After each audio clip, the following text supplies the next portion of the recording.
So, first thing we will cover today, we're starting with inferential statistics, a great journey into the second semester of AP Stats.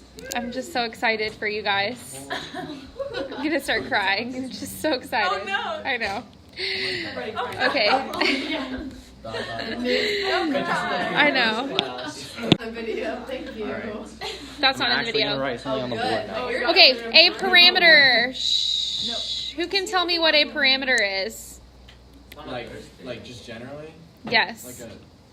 It's like a boundary. It is a number that describes the population. It is. It's a number that describes the population. So we have what we call a population parameter. They both start with a P, so that's easy to remember. The symbols that we have learned for population, remember, they're all Greek. So mu, sigma, and then population proportion, we just use the letter P. Don't we use rho? Or is that for correlation? Yeah, that's for something else. Yeah. These are all parameter. So parameter, population, mu, sigma, and P. A statistic goes with a sample. Remember, it is. So a parameter is always given to you. So you might want to go back and write that in. It's given. It's a fixed value. It doesn't change. What are these These are all only for under? populations, is that what you're saying? Or what about? Yeah, it's just for populations. So parameter is a fixed value. It does not change. A statistic is always computed. So we calculate it from sample data. The symbols are X bar, S, and P hat. P hat. This is for sample. Yeah, P hat. This is for sample. Mm-hmm.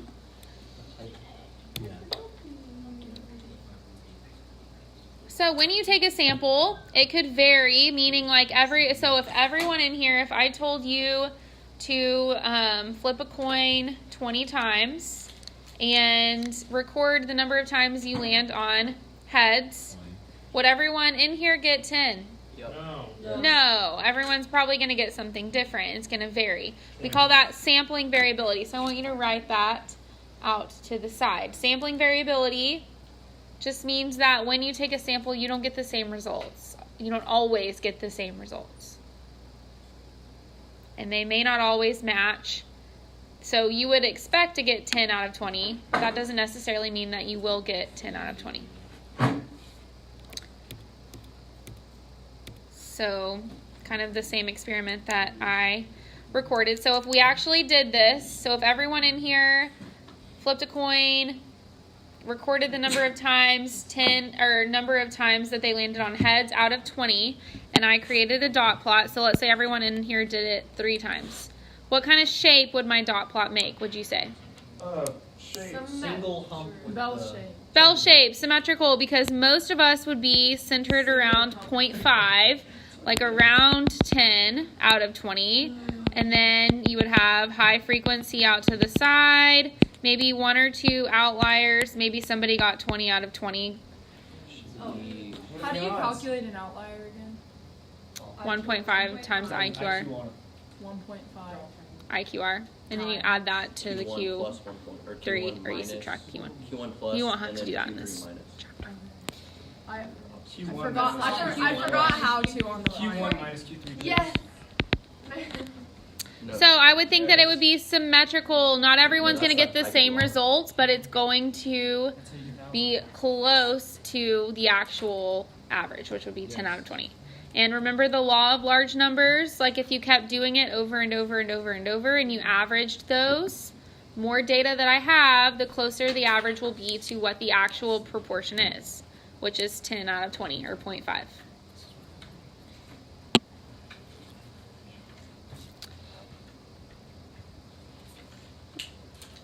We're gonna skip that.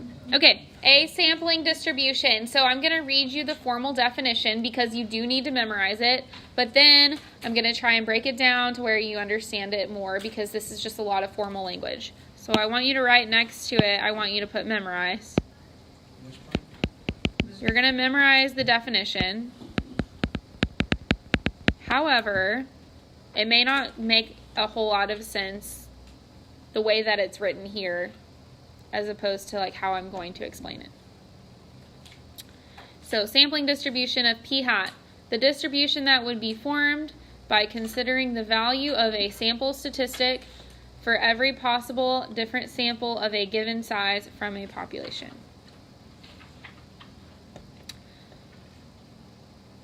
That is the formal definition. So what that looks like, I'm going to give you an example. The sample statistic in this scenario is p hat, like sample proportion. However, in the chapters to come, it may not always be proportion. It could be mean as well.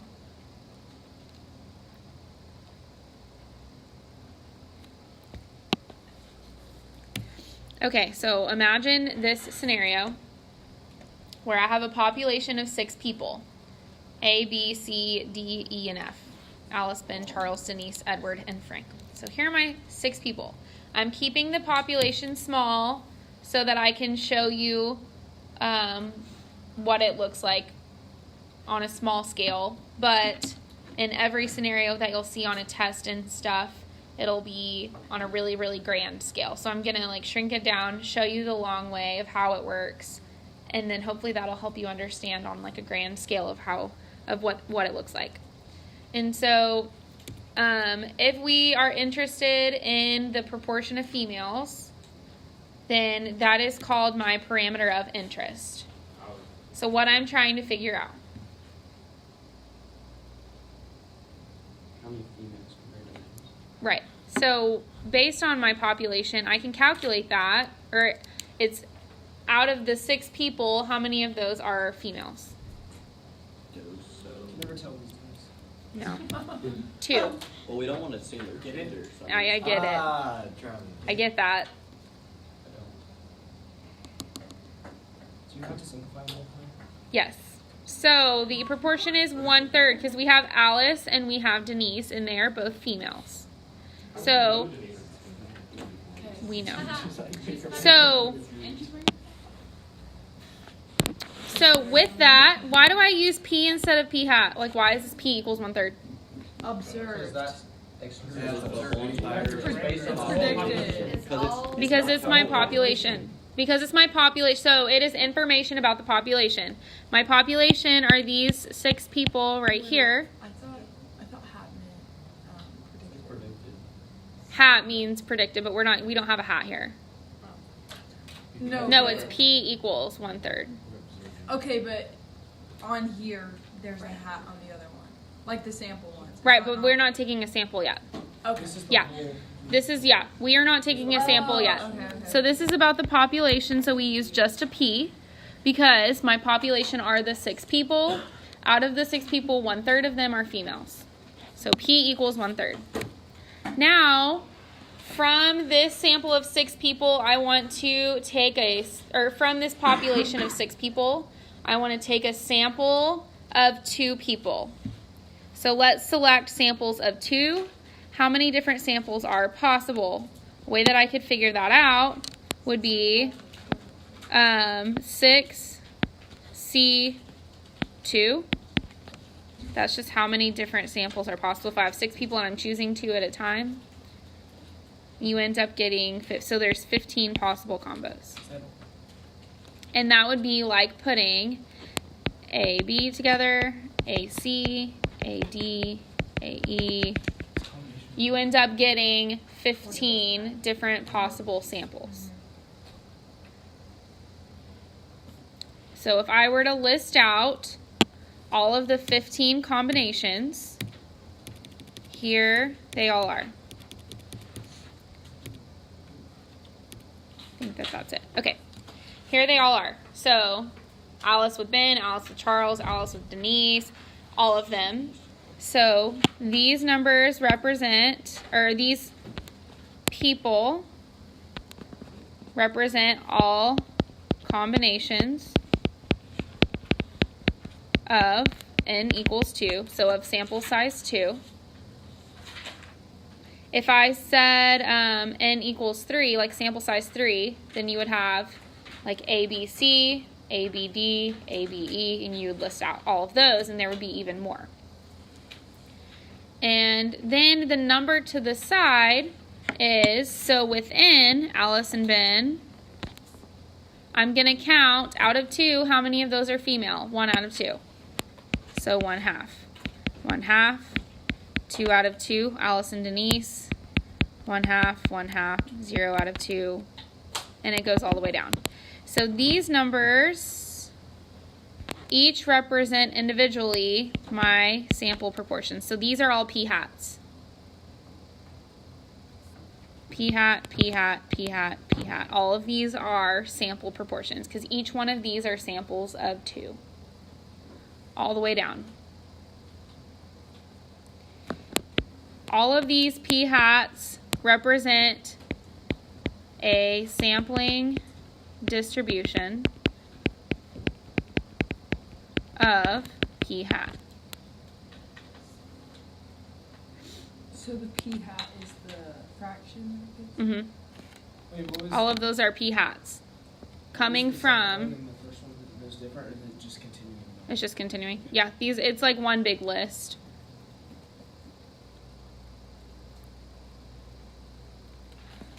So from this big list, how could I calculate a mean and a standard deviation from that? So if anytime you're given a list of numbers and I say give me a mean and a standard deviation, what do you do? In your calculator, what do you do? Put them in a list. So I want you all to get your calculator out. Bar stats.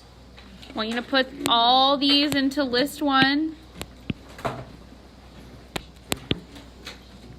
Put them all in just one list, so it's not 2 separate lists. It's just All one. the numbers? Yeah. So 0.5, 0.5, 1.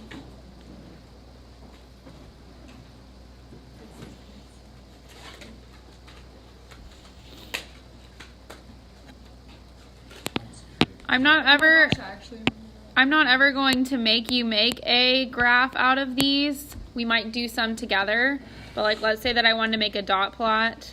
I have 1, 2, 3, 4, 5, 6 zeros. I have 1, 1, and then I have 8.5s. This is kind of what the sampling distribution looks like. Okay, now I want you to do 1 bar stats and calculate a mean. So I'm going to say mu of p hat equals and sigma of p hat equals. So my subscript is p hat. Because this, like if I were to say this verbally, I would say mean and standard deviation of the sample proportion.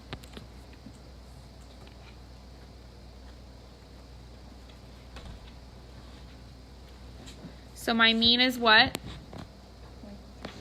0.3 repeating, 0.3333, so I'm going to say 1/3. And, no, it doesn't have to. If this is a sample, why are we using the preliminary ones and not the statistic, these ones? Because so all of the numbers listed out are a population. So Why would this each one of these individually are samples, okay? Each one, all 15 of these are each individually samples.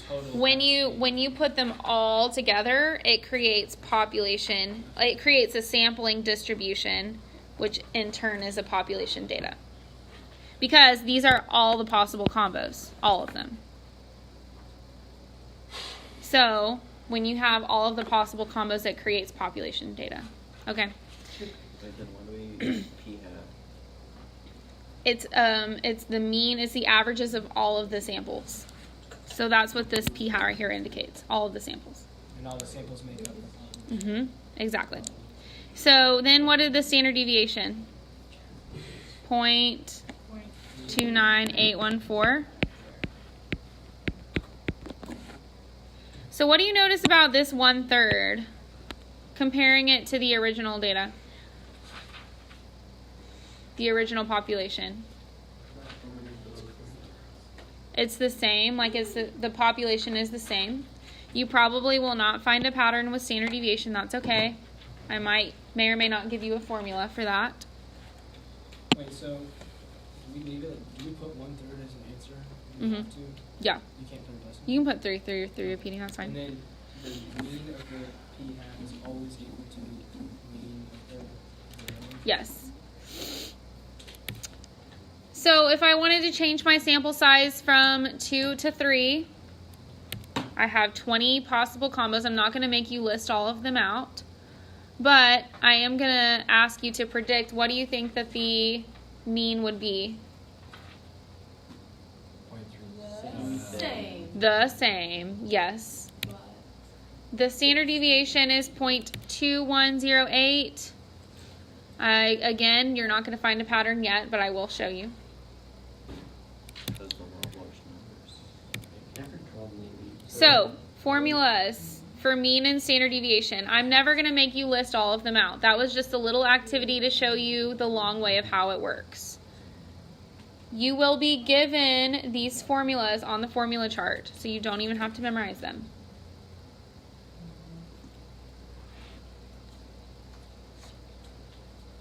So, the mean, I'm going to write this out. The mean of sampling distribution of sample proportion, a lot of words, equals population proportion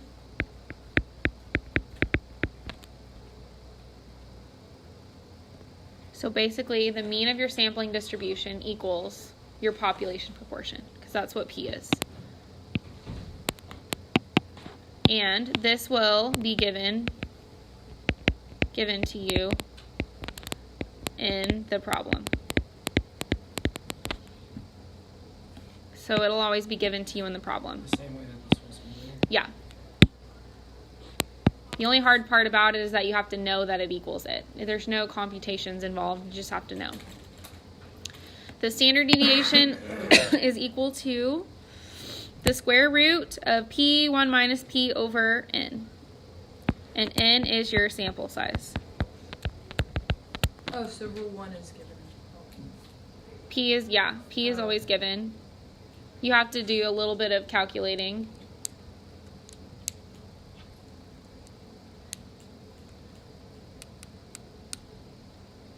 However, this only works when your sample is less than 10% of your population, which I'm going to show you why here in a minute.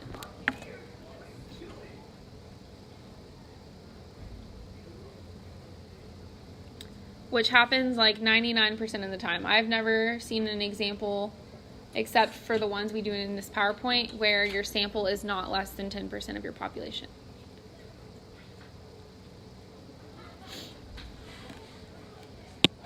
The first example we did where we got the standard deviation was 0.29814. And that's when our sample size was 2. So my N equals 2, but my population size, which we use as big N, if y'all didn't know that, big N, was how many? It's covered. 15? No, how many like were in my original population? 6. Yeah. So big N is the Population, little n is sample. Yeah. So my population was 6, my sample was 2.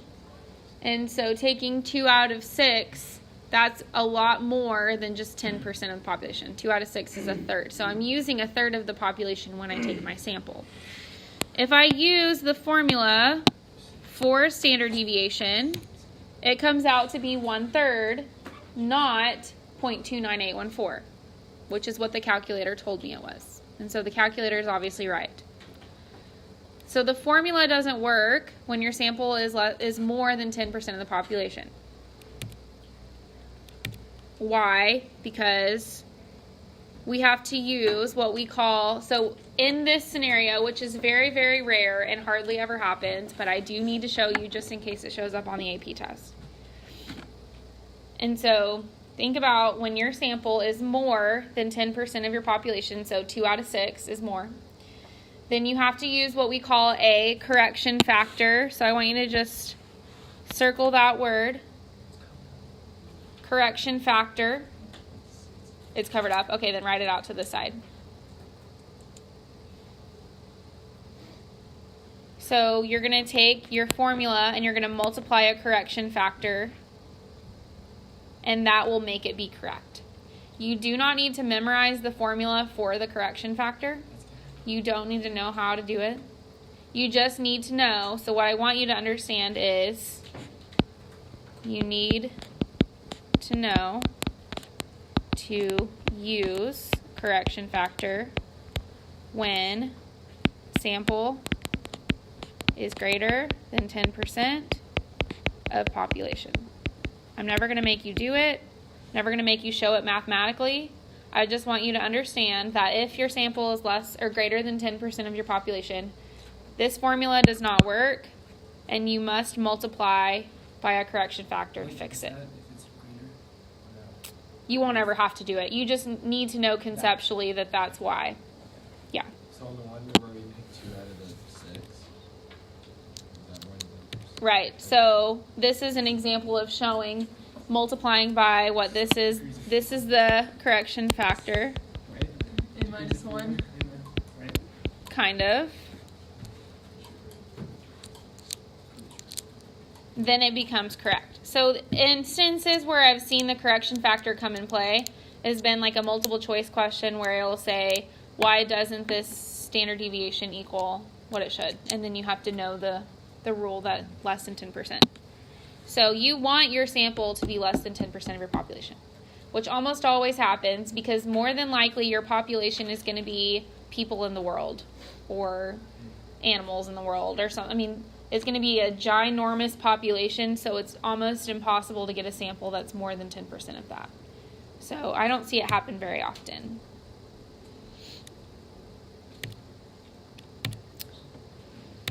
Gonna skip that. Okay. So here is an example. It says in the fall of 2008, there were 18,516 students enrolled at Cal Poly. Of these students, 8,091 of them, so 43.7%, were female. And I'm going to show you 4 different sampling distributions where with each one the sample size is increasing. So basically what they're doing, this 43.7 represents what? Females. Number of females. And so what symbol goes with that? The female signal with like the No, the P. P equals 0.437. So this right here is the number that they're given. So it is known fact, it is a true statement that 43.7% of the population at Cal Poly are females. I guess they're sexist. So And that's P. So from that, I'm going to extract sampling distributions. There will be on the next slide 4 different graphs. So there will be 4 sampling distributions.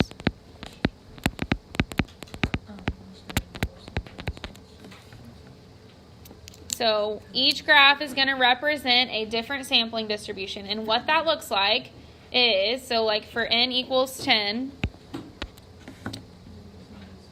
what I'm doing is out of the 18,516 students, I'm randomly selecting 10 at a time, and I'm counting how many females there are. So, and I'm doing this 500 times. That's why it says 500 samples.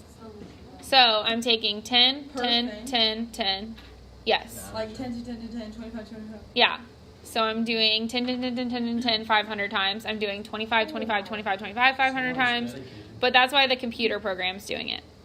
So that is what. So here are my 4 graphs. So each one of these are sampling distributions. What do I mean by sampling distribution? Can somebody tell me what that means in their own words? Sampling distribution? Yeah. I'm gonna keep asking y'all. Value is played out. You take all the values of a sample and you distribute them, thus creating. Sample proportion. You have a better idea. I for don't. DK. I support you. This is something that is like, whew, every year. But I want us to get it this year. Okay, say it again. Okay, I'm gonna say it You said again. you were gonna give us And I'm some gonna go over it all I over. understand. Yeah, you said you were gonna give us an easier one. You didn't. We didn't get We have to go through the process and then you have to come up with your own.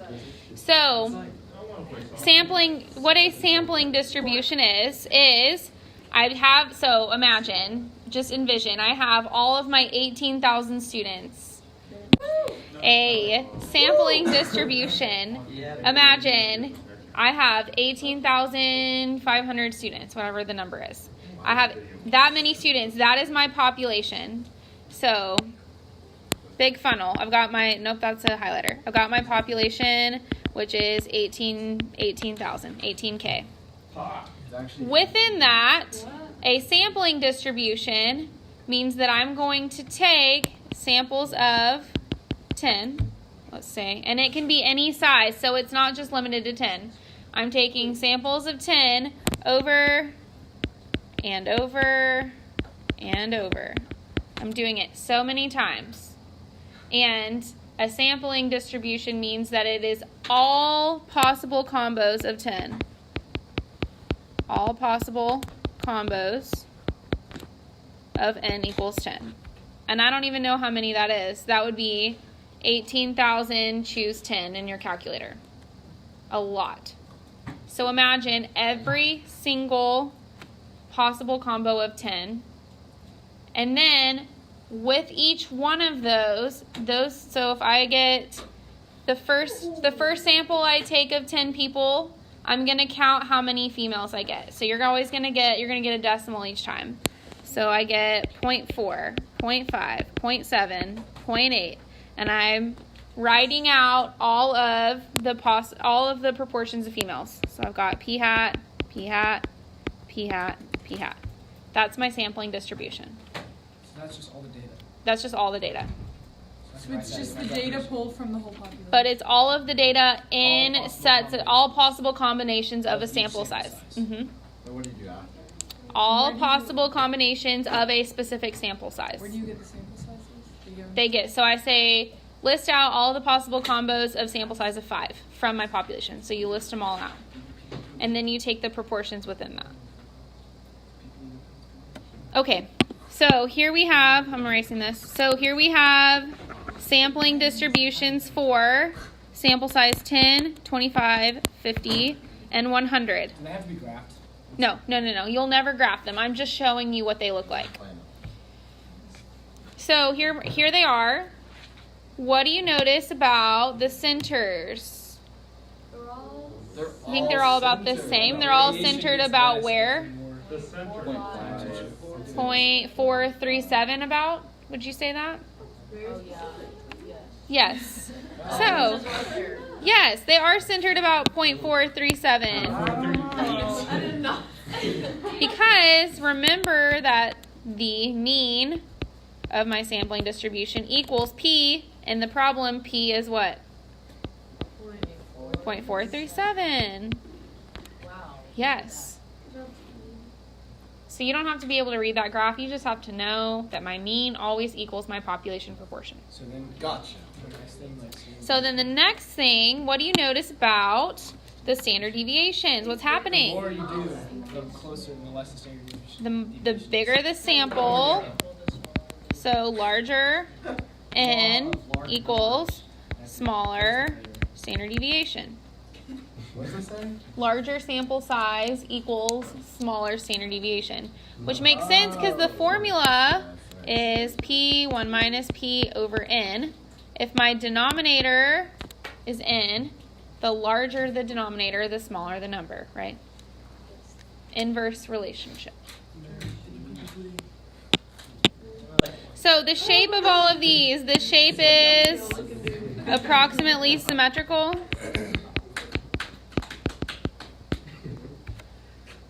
They're all about approximately symmetrical in this example. Okay, here's another one, and you're like, why are we looking at 4 more graphs? But I promise you there's a point to this. So there was a study done, research, about blood transfusions and how they can be kind of dangerous. And so basically, when you get a blood transfusion, research has shown that 7% of people that get blood transfusions actually contract hepatitis. So you have to be careful when getting worth it. Probably If not. You're gonna die. I mean, like, that's 7%. Might as well from hepatitis. I'm saying that you're only gonna. Right. Sometimes there's no option. You just. This was also done in 2003. It could be dated. Modern medicine, things like that. So this 7%. Die here or here. This 7% represents what? P. P equals 0.07. Is it always going to be the percentage? Yes. I want you to get in the habit. I want you to get in the habit of dissecting your prompt. So basically you're going to be getting a big chunk of words and it's going to be overwhelming. I want you to be able to circle, highlight the important information. So in this case, I see a number. What does that number represent? That is P, my population proportion. So 7% of the population of the world contract hepatitis when they get a blood transfusion. That stinks. That's the world, because they haven't specified anything else, so I just assume it's the Would world. that be population? Uh-huh. Now I'm going to do the same thing where I'm going to take 4 sampling distributions. So sample sizes of 10, 25, 50, and 100. And I make my graphs. Now, what do you automatically off the bat notice? Difference between last graphs and this graph. 2 of them are right. It's like shifting. They're more skewed, A little bit more right? skewed. And why It's a are low they more? value. Because it's a low value. So the P in my last example was 0.437, which is close to the center. In this case, it's only 7%. So you have a low number, a low proportion. So that means you won't have very many when you're taking your samples. You won't get like a 70% or something like that if you're taking a sample. So where are they all centered without even having to look at the graphs? You know that. Yes. So my mu of p hat is 0.07. We already know that. They're all. You can even look at it though and kind of just guesstimate. They're all about around the centers are about 0.07. What about what happens to the standard deviation? So it looks like this one's wider, but the range in the top left is from 0 to 0.4. Tricky. And here it just goes from 0 to 0.16. So the standard deviation is what? Decreasing. That's the word I'm looking So for. what do you have to write for the standard deviation? If you just have a graph, you can't calculate it. So okay. So what do? You just write that it decreases? But we do have so like in this case, you would do square root of 0.07, 0.93 over 100. And that would be the this. biggest one, because it's Well, it'll just give you 1. It won't give you 4 Oh, samples. that's in times 1 minus p over p. Exactly. There you go. It's all coming together. What do you notice? Like, what is happening as my sample is increasing with the shape? It's becoming what? Shape is becoming Taller. more symmetrical. So, more, I'm going to use the word, dare I say it, normal. I thought you were going to say cosmic. No, normal. Never. It's becoming more normal. It's becoming a lot. So, there is a specific number. Is there a pattern? No, there's a specific number where it becomes normal. I'm about to reveal it to you, so I get excited. 1,237. No, it changes within each scenario, but it has to fit a certain condition. 4. No. So it's becoming more normal. That's what's happening. Let's find the number. When these 2 conditions are met, just going to highlight because there's a lot of text on this slide. When these 2 conditions are met, you can say that the sampling distribution is approximately normal. Oh, this was on our. Yes. Flower view, and I was like, Yes. You had no idea. Now we know. I mean, I did. You were not mature enough yet to know, and now Christmas has happened. You've matured. You're right. You are ready for this. So when these two conditions are met, you can say that the sampling distribution of p hat is approximately normal. So you have to multiply your sample size times your proportion, and your sample size times 1 minus your proportion. Gotcha. Why do they call it a rule of thumb? That's a good point. It's Well, just- thumbs up. It's Just the first a- rule you list when you're listing. No. That's not hard.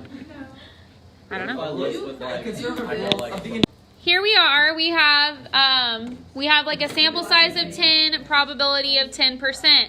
When I do n times p, what do you get? Point. expected. 1. N times p, you get 2, 3, 4, Wow, 5, you're really good at 6, 7, 8, 9, 10. I did not like that at all. What does n times p equal? 10. And what kind of shape does that make? Bell. Freaking normal. Normal. Also bell. Adorable. Look at that. So the normal thing is just n. How do we know it equals 10? Why doesn't it equal any of the other ones? I'm so glad you asked that, Avery. I am Awesome. so glad. Would you like to know why the 10? I said, why is it 10 and not 2, 3, 4, 5, 6, 7, 8? Here's an algebraic proof to show you why the 10. Why the 10? Why the 10? This is helping me a lot, actually, so thank you You're for welcome. this. You actually end up getting 9, but then we want to be conservative with that, so we bump it up to 10 just in case. Just Right. because that's how it's supposed to. Right. That's why we say greater than or equal to 10 as opposed to like greater than 9. Okay. So when you're bored, I want you to go and study this algebraic proof and know why the 10. Kind of like why the 12, why the 10. Always 10. Yes, always 10. Wait, always. Always 10. It's always n times p. N times p must be greater than or equal to 10. N times 1 minus Oh, that's p just must this. always be greater than or Okay, equal to okay. 10. We will always check that to make sure that we have a normal sampling distribution. So, Yes. what, everyone listen really quickly. What does n times p and n times 1 minus p greater than or equal to 10 show me? It shows me that the sampling distribution of p hat is normal. And it must be normal before we can calculate a mean and a standard deviation. Can you repeat that one more time, just so I can learn it? So, showing np and n1 minus p are greater than or equal to 10 tells me that I have a normal sampling distribution of p hat. So in other words, it's And not you weird. cannot go through with a problem without it being normal. You can't do it. If it's not normal, you can't do it. Did you see where it's showing? It's just that it shows that the same. You have not seen it. You have to see it. Okay. Last example. Last I example have it. It shows sampling distribution what? is normal. It's normal, and it has to be normal for us to calculate mean and standard deviation. Okay, so we've got this same problem, and now it's taking it a step further, and it's asking me, does this result indicate that the true proportion that contract hepatitis is less than 7%? So there are doctors out there researching this, and they have a question. They want to see, okay, so this was done in 2003. Is this 7% still valid? I don't know. So I need to figure that out. And you know what? We can do that ourselves. We can do it right now with the information that we are given. Yeah. You don't need to. Is that when you No. take all of your blood and replace it? We're going to do it right now with inferential statistics, but the sample's already been taken for us. So we don't. Just look that No, up. no. We're all actually going to take each other's No, we can calculate it. We're not taking the sample. Is hepatitis So, transmitted? all of us are doctors trying to prove, all of us are doctors trying to prove this 7% wrong, because 7 seems way too high and we need to get that number down. So I'm going to take a sample. I'm going to try and figure this out on my own. So when I took a sample, when we all took our samples, we calculated 6 out of 200. So with the people that we took a sample from, only 6 got hepatitis out of 200. Oh. Still kind of bad. But, so that means that p hat is 0.03. That's my sample, different from my population, which is p equals 0.07. Are there like ways, like trigger words or anything for how we know which is which, or is it just common? I think it will come to you. Sometimes it will use the word sample, but you do have to be able to discern. Wait, so what did you finish that whole thing with? Like, does it? According to me. So we're gonna calculate whether it's less. It's actually less than 7 or not. P hat is 0.03. First question it asked me, is the sampling distribution approximately normal? How do I calculate that? Okay. What AP graders must see from you? They must see 4 steps.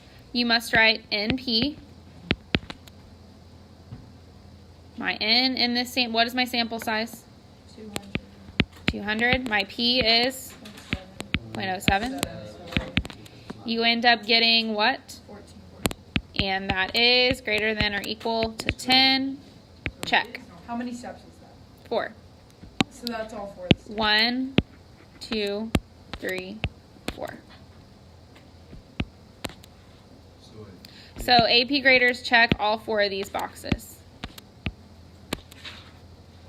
If you just put 14 is greater than 10, if you just put 14, if you put NP equals 14, if you put NP is greater than 10, none of those work.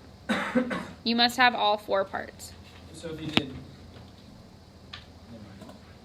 And so if No, it wouldn't work. if NP is less than 0.5, do you not have to do 1 minus P? You do. So that's my second step. So N1 minus P is 200 times 0.93 equals 186, greater than or equal to 10. I just add the little check mark in just to feel good about myself. You don't have to.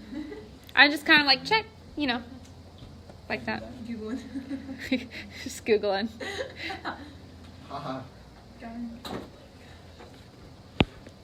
So then you say the sampling distribution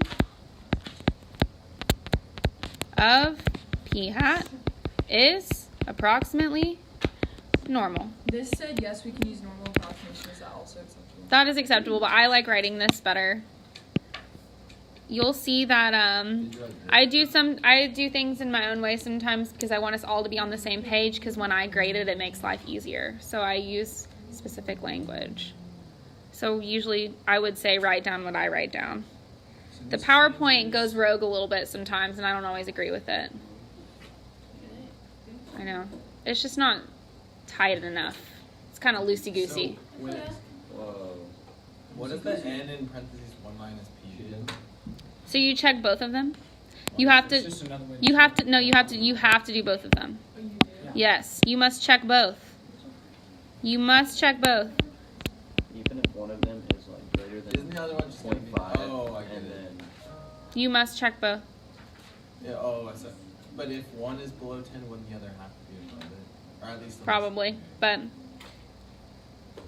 That's so whenever I have this second condition, that ensures to me that the standard deviation formula is correct.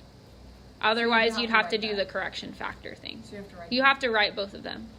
You may know in your heart that both of these are true, but if you don't write them, then the AP graders don't know. But they do. Now, let's raise another question. Let's say that one of these is not true. Like, let's say that you get like 7 and it's less than 10. You still will answer the problem. You will just say proceed with caution. What? So there's never a like. There's never like, I'm going to stop here and not do the problem. So if it's less than 10, you just say proceed. Did I spell that right? Yes. Wait, less than. Do you want to know a fun fact? When I was in AP statistics in high school, this was like our favorite phrase. I don't know why. We just like loved it. And so we wanted to make t-shirts that said AP statistics, proceed with caution.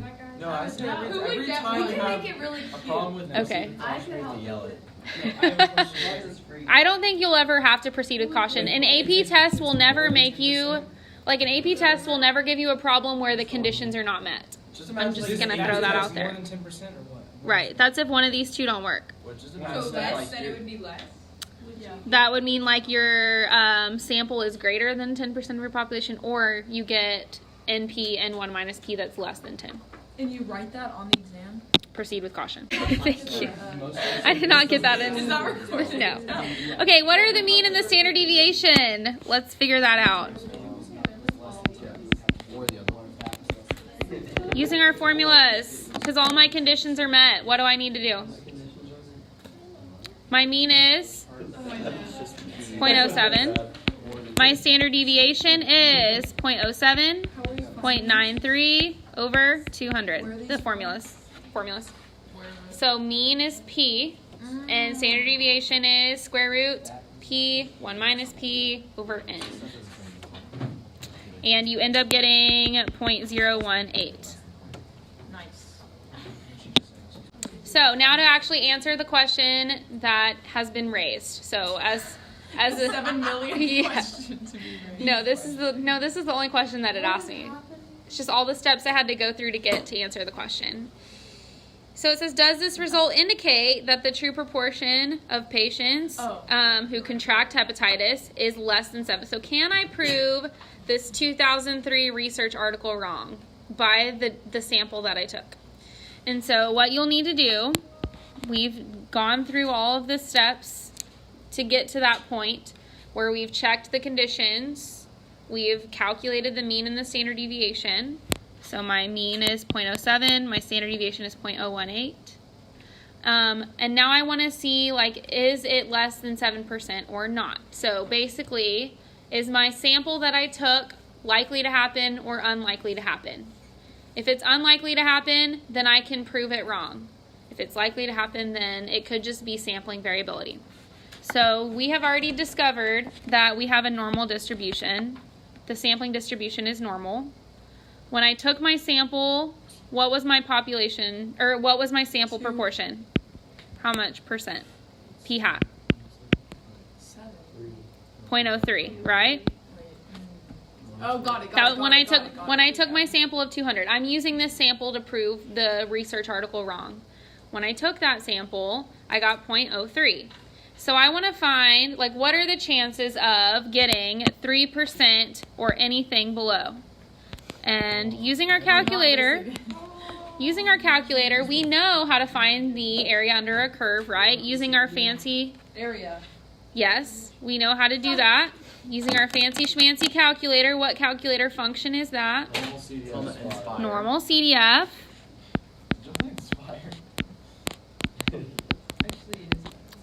I want to find the area to the left of 0.03, so negative 2 to the 99. 0.03. My mean is 0.07. My standard deviation is 0.018.